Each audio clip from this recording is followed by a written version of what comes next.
Salut à tous, aujourd'hui nous allons faire notre cinquième TP qui portera sur la fonction O d'un graph-set. Donc pour cela, nous avons choisi de faire ce petit TP de tri de pièces. Donc ici nous allons faire un tri de pièces entre les pièces pyramidales et les pièces prismatiques. Donc nous pouvons lire le cycle de fonctionnement. Quand le système est en fonctionnement, le sélecteur est à 1, le sélecteur M est à 1.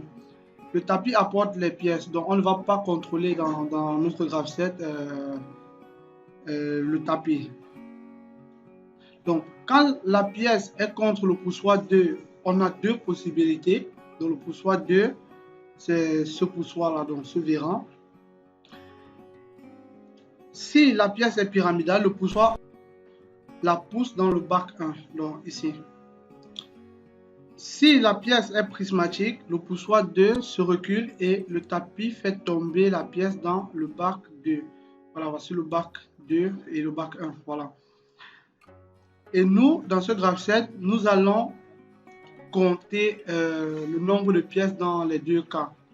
Voilà. Dans les spécificités sur les capteurs, nous aurons pour le poussoir, donc c'est normalement le poussoir, ici c'est le poussoir 1 et le poussoir 2. Lorsque les deux poussoirs sont rentrés, voici les deux capteurs qui seront actionnés. Donc lorsque le poussoir 2 sera là et le poussoir 1 sera aussi rentré, comme c'est là, donc ce sont soit A0 soit B0 qui sera actionné. Donc, et pour matérialiser que le poussoir 1 ou le poussoir 2 est sorti, donc pour le poussoir 1, ça sera A1 et pour le poussoir 2, ça sera B1. Pour détecter si la pièce est pyramidale, nous avons le capteur T. Et si pour voir si la pièce est prismatique, nous allons voir le capteur P. Et si la pièce est tombée dans le bac 2, ça sera le capteur B2 qui sera actionné. Voilà. Donc là, on aura des vérins qui vont rentrer et sortir respectivement. Donc, l'action de sortie sera B+, l'action de rentrée sera B-, l'action de sortie du poussoir 1 sera A+, et l'action de rentrée du poussoir 1 sera A-. Et là, on voit le tapis qui amène les pièces. Voilà. Donc, le travail demandé, comme dans les TP précédents, le travail demandé est de réaliser le graph-set, enregistrer les entrées-sorties, faire un pupitre de commande 2D et simuler. Donc, sans toutefois tarder, nous allons ouvrir le logiciel. Donc, nous ouvrons le logiciel. Nous allons dans le volet expert. Et là, nous créons un nouveau fichier. Donc, je vais enregistrer graph-set. Voilà. Donc, j'ai réalisé le graph-set sur papier. Donc, voici celle-là. Donc, qu'est-ce qui se passe lorsqu'on appuie sur le sélecteur, lorsque le sélecteur M égale à 1, on arrive à cette étape et le poussoir 1, il est rentré et le poussoir 2 est sorti. Donc, les deux capteurs doivent être actionnés. Et puis, le T, c'est pour les pièces pyramidales et le P pour les pièces prismatiques. Maintenant, lorsque une pièce pyramidale est détectée, le poussoir 1 va sortir jusqu'à toucher le capteur A1 et rentrer immédiatement et jusqu'à toucher le capteur A0. Et puis, on va compter qu'une pièce pyramidale a été dans le bac 1. Sinon, si c'est une pièce prismatique, le poussoir 2 va rentrer jusqu'à toucher le capteur B0 et puis la pièce va tomber dans le bac 2.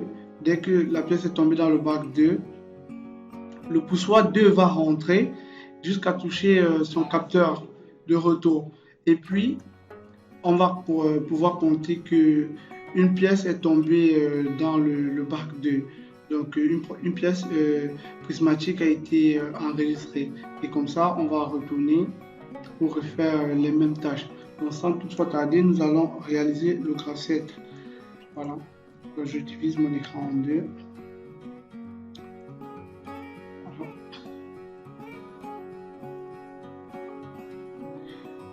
Donc, je vais dans Display parce que je veux cette fonction-là. J'ajoute une étape.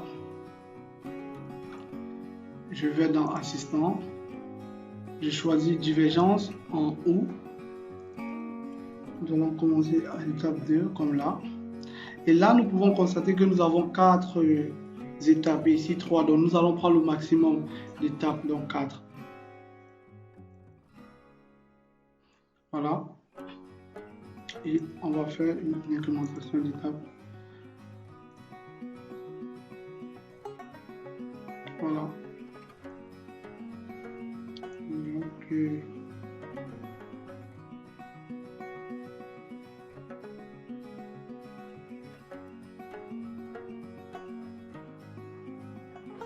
je diminue.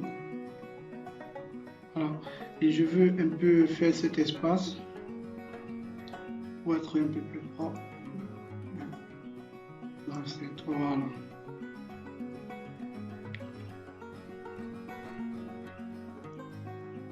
Je fais 0, 1, 2, 3. Je vais supprimer cette étape.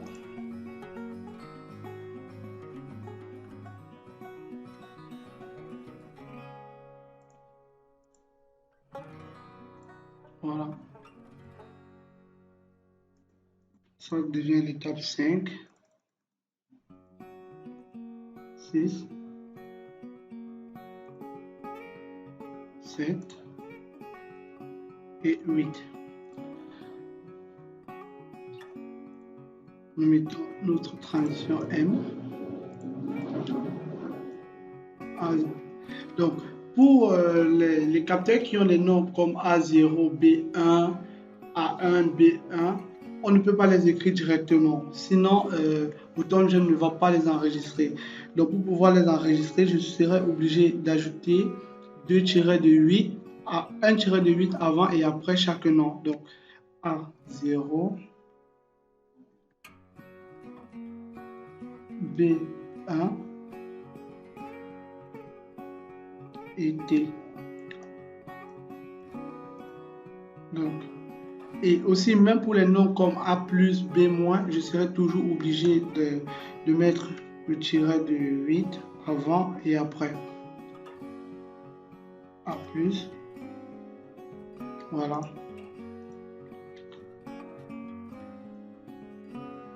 A1.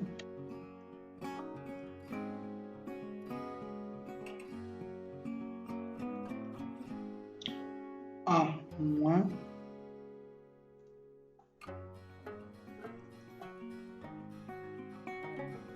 A0.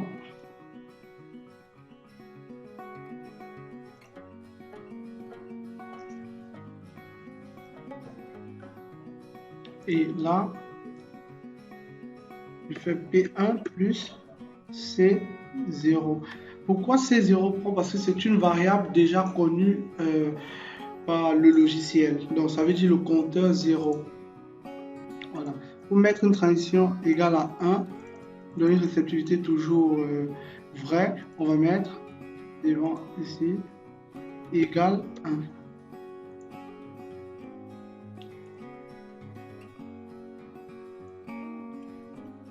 Voilà. Donc, ici, on va faire de la même façon.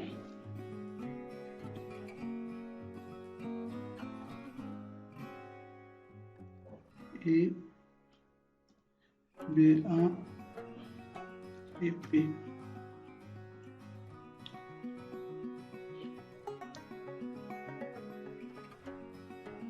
B1.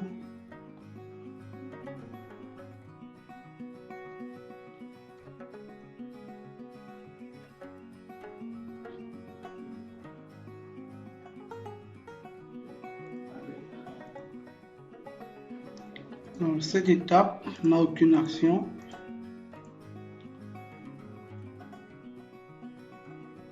B2.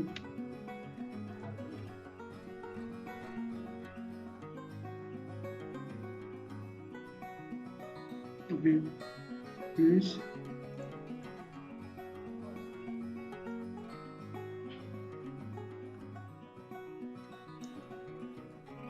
1 et cette activité toujours vrai. Donc nous faisons un retour. Voilà. Et nous pouvons ajouter une flèche. Le graph-set étant terminé, nous allons passer à la partie du pupitre en 2D. Donc j'ajoute un pupitre rapidement.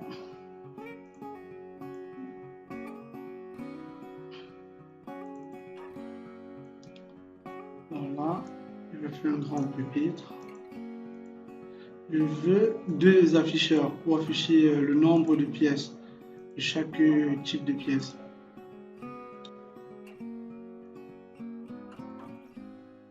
Je vais dans propriété rapidement. Je mets C0. Voilà.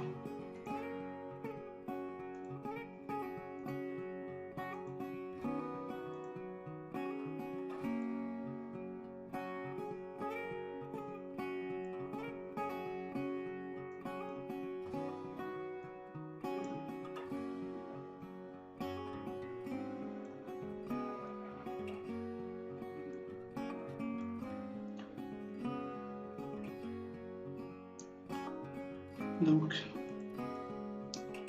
C1.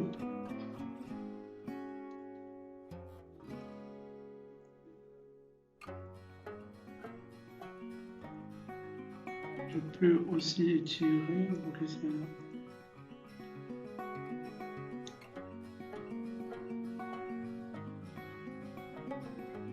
Voilà. Donc, j'ai besoin des boutons. Mais pour cela, je dois d'abord enregistrer les entrées-sorties. Donc, là.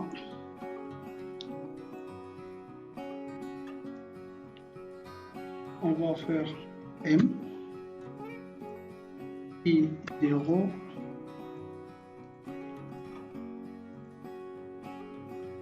A0, I1.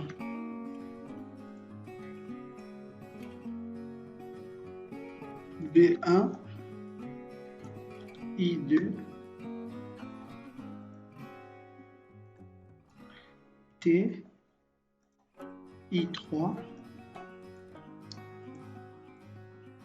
P, I4, I4,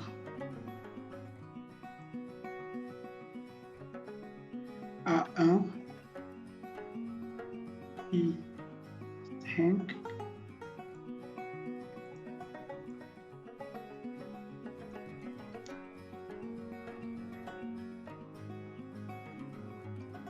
B0, I6, B2, I7. Donc, nous enregistrons les sorties A plus,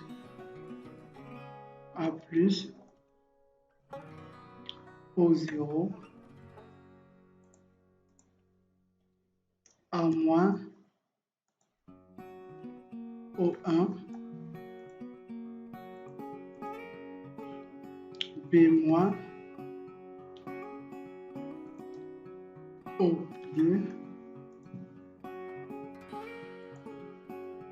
et B plus, O3. Voilà, toutes les entrées-sorties enregistrées. Donc, je vais continuer sur mon pupitre de commande. Donc, j'ajoute des boutons d'abord.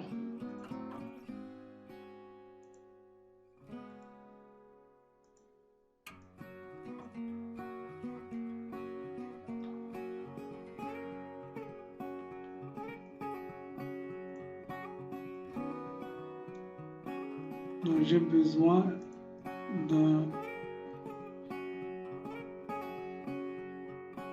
d'un sélecteur.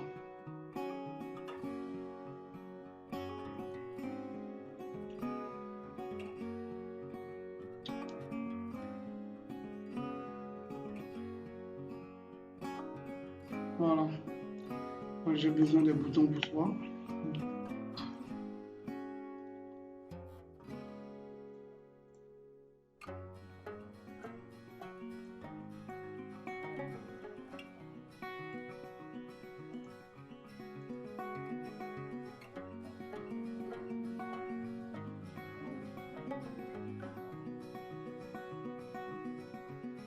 Voilà.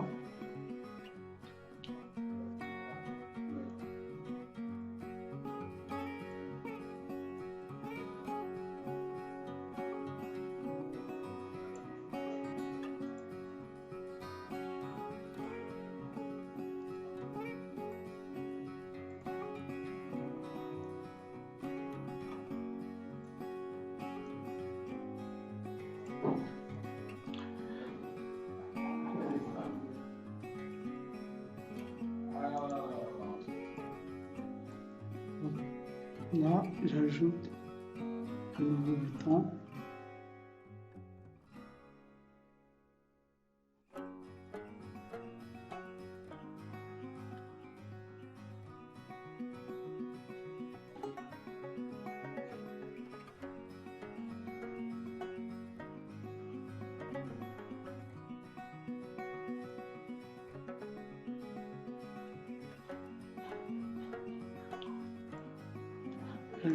Le dernier bouton.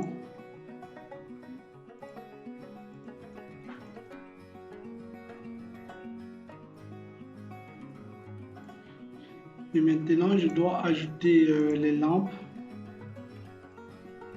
pour faire A plus, A moins, tout ça. Voilà.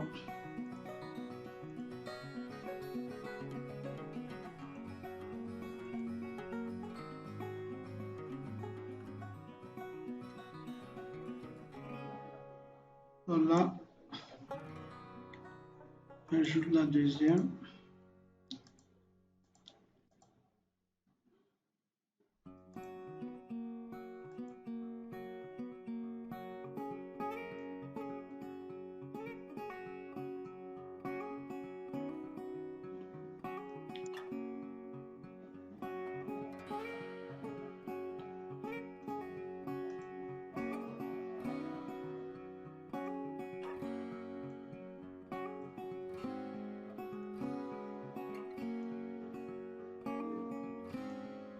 B moins.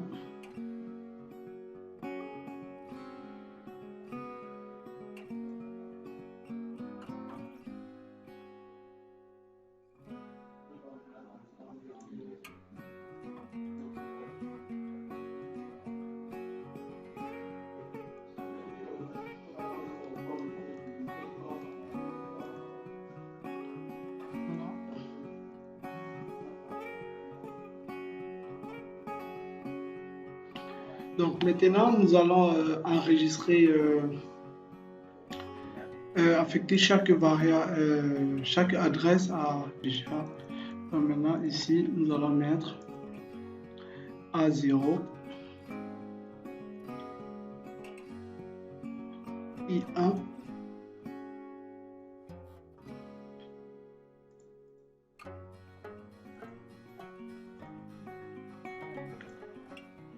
B1, I2, I2.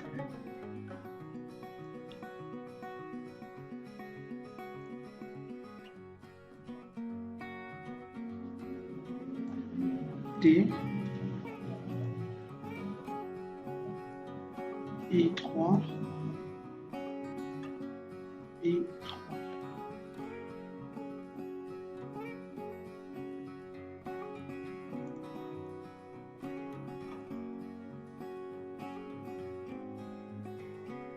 P,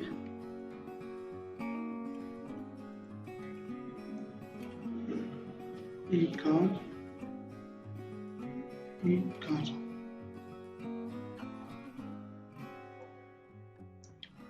Voilà. Donc là, on ajoute A1,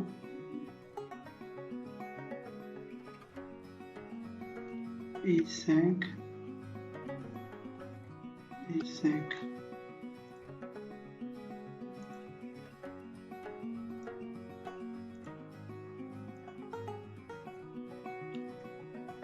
B0,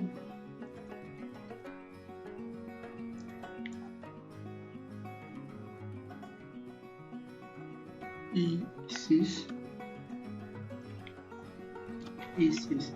Et nous devons les mettre tous en bistable. Je vais le refaire pour les autres. Donc,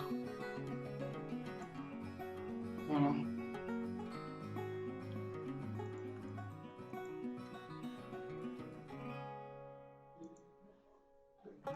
Voilà. Donc, B2,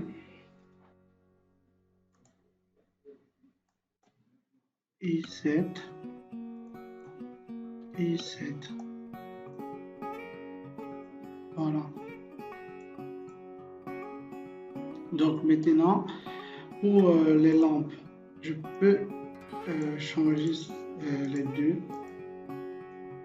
Voilà.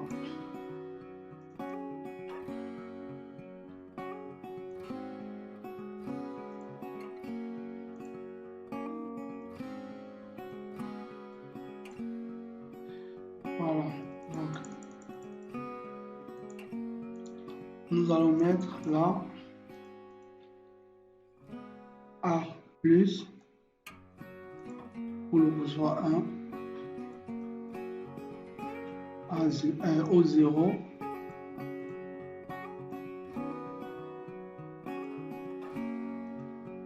A moins, O1,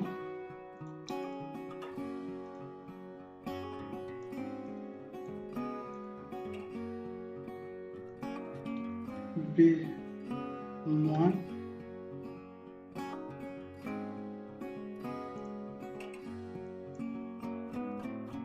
O3.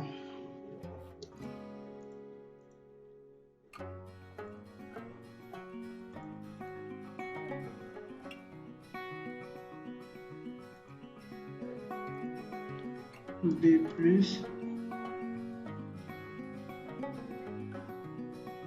O2.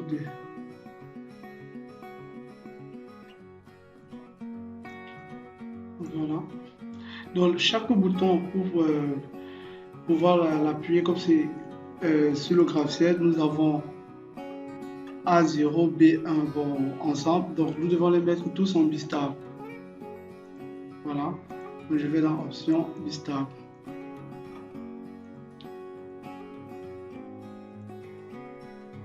Bistable.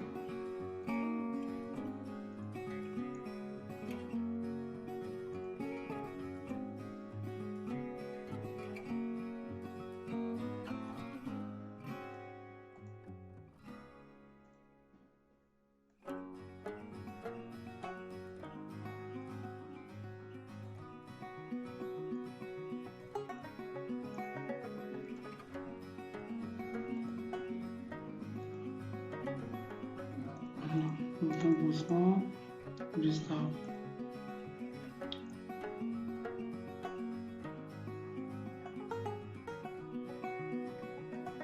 Bistable. Ok. Donc maintenant nous allons essayer de faire la simulation. Donc là nous allons essayer de passer à la simulation. Donc lorsque je lance la simulation, ici vous allez constater que j'ai ajouté la réinitialisation des deux compteurs et le vérin, le poussoir 2 est sorti initialement et le poussoir 1 est rentré. Donc je vais faire ça ici. Donc voilà. Lorsque je lance,